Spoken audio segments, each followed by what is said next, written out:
মতো তাড়াতাড়ি কিছু করো, খালি পেটে আমার মাথা কিছু কাজ করে না। না পেলে আমি যাবই না, আমাকে প্লেন থেকে এক্ষুনি নামিয়ে দাও। আজকে আমরা দেশি মুরগির বিরিয়ানি নিয়ে বিচে গিয়ে খাবো।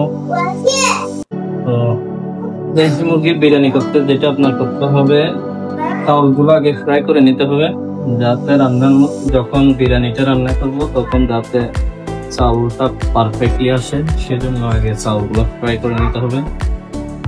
আরেক পাশে মুরগির কারিটা রেডি করতে হবে। যখন মুরগির কারিটা রেডি হয়ে যাবে, চাউলগুলো ফ্রাই হয়ে যাবে, তখন একসাথে বসে দিয়ে দমে দিতে হবে। আসসালামু আলাইকুম। দেখতে থাকুন আপনারা বিরিয়ানিটা। আমরা গিয়ে খাবো। আজকের মিশন হচ্ছে বাঁশখালী সমুদ্র পার। ফ্যামিলির সাথে আজকে প্রচুর ঘোরা হবে, আড্ডা হবে। আড্ডা যখন করব তখন আমি চিন্তা করছি, যদি এই আড্ডার মধ্যে একটা বিরিয়ানি থাকে তাহলে কতই ভালো লাগবে সবার। তো সেই উদ্দেশ্যে আজকে যাত্রা হচ্ছে বাঁশখালী সমুদ্র পার। তো আমরা যখন যাচ্ছিলাম তখন জোয়ারের টাইম, তো জোয়ার আসতেছিল, হালকা জোয়ার ছিল, খুবই ভালো লাগছে। আমি মনে করছিলাম এর আগে গিয়েছিলাম তখন বাটা ছিল, তেমন ভালো লাগে নাই। তো জোয়ারের মধ্যে অনেক ভালো লাগছে। আজকে আমাদের মেইন এখানে উদ্দেশ্য ছিল আমরা বিরিয়ানিটা এখানে বাড়ির সবাই এসে এখানে আড্ডা করে সাগর পাড়ের মধ্যে খাবো। তো আমাদের সাথে ছিল মদন মিয়া, মোরাদ, আরো মহিলা আমাদের বাড়ির আরো অনেকেই ছিল। তো যাই হোক, আজকের বিরিয়ানিটা অনেক ভালো লেগেছে সাগর পাড়ে খেতে পেরে। সো ফাইনালি আজকের মিশনের প্রথম কাজ হচ্ছে আমরা জায়গা নির্বাচন করব।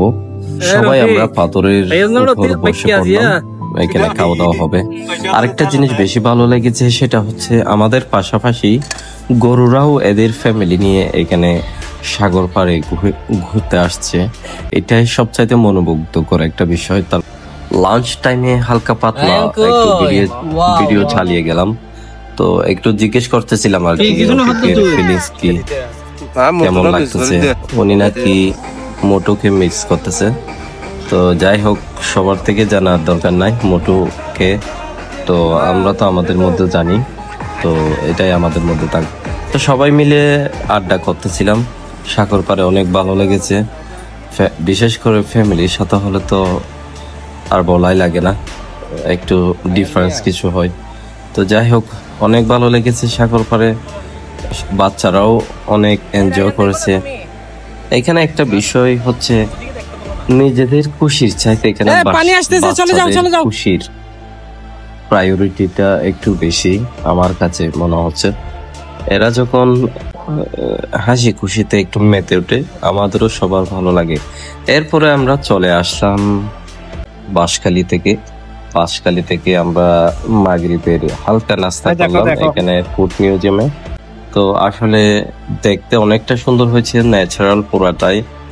এখানে কোনো ভেজাল কোনো কিছু দেখলাম না, দেখতে অনেকটাই ভালো লেগেছে, সবকিছু অথেন্টিক কাজ কারবার। তো এখানে হালকা ঢুকে আমরা হালকা নাস্তা মেরে দিলাম, বাচ্চারাও এখানে এনজয় করছিল। তো একটু পরে আমরা নাস্তা খাওয়া দাওয়া করেই এখন বাড়ির দিকে রওনা দিচ্ছি। তো অনেকটা ভালো লেগেছে। সবাই ভালো থাকবেন, সুস্থ থাকবেন, নেক্সট ব্লগের সাথে থাকবেন। সবাই ভালো থাকবেন। আসসালামু আলাইকুম, আল্লাহ হাফেজ।